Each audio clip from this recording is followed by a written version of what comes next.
onde estava o livre-arbítrio daquela pessoa? E o ladrão no momento do gatilho? Ele usa do seu livre-arbítrio ou não? Mas e a pessoa que morre? É uma coisa de se pensar, não é? Sim. É muito complexo. Porque se separar as partes, o ladrão ele teve livre-arbítrio. Sim, teve. A escolha dele foi matar. Sim. A pessoa não teve o seu livre-arbítrio violado. Isso aí geralmente é colocado pelos ateus. Ah, foi violado o livre-arbítrio dela. Não foi. Não foi violado.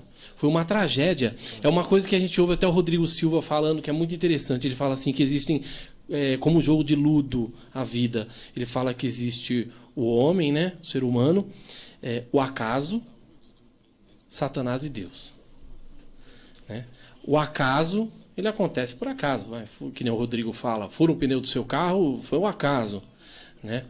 O ladrão roubando, eu acredito que foi um acaso, ou pode também ter uma influência demoníaca. Ou não. E Deus interfere em tudo, mas sem ferir o livre-arbítrio. Mesmo numa situação difícil dessa, não tem como ferir o livre-arbítrio. Deus não tira.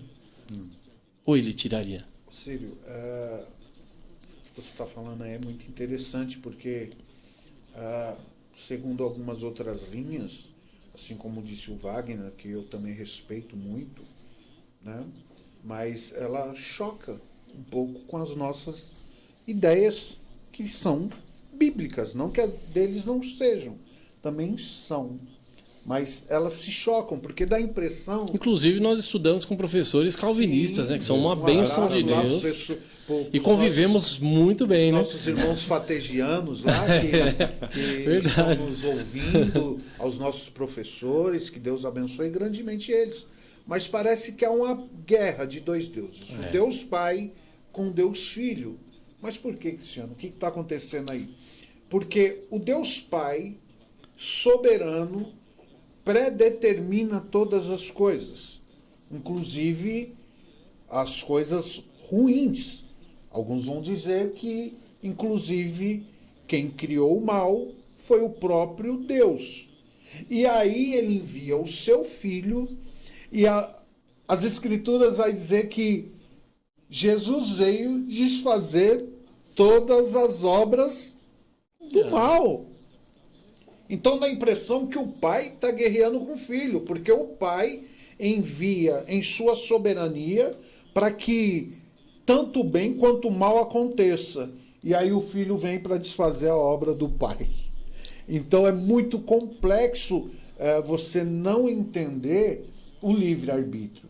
Você tem, sim, esse direito de escolha.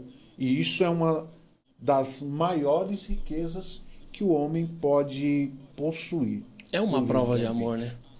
Perfeito. É uma prova de amor, porque eu não amo, como nós falamos aqui, né?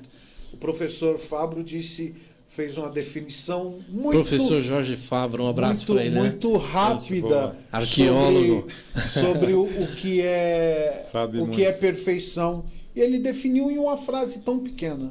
Ele disse, perfeição é aquilo que você nem tira e nem coloca. E eu fiquei assim, boquiaberto.